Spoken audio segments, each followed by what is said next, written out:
thì của bà trái cát đó cái cái trái mà ta cả lá rồi thì vô chân bay tắc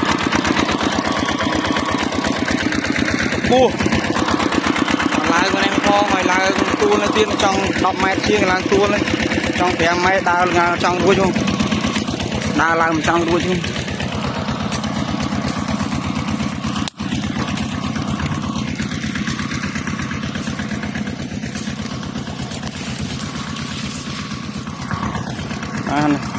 vô là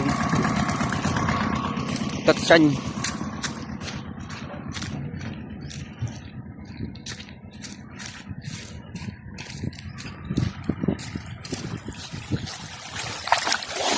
bay tất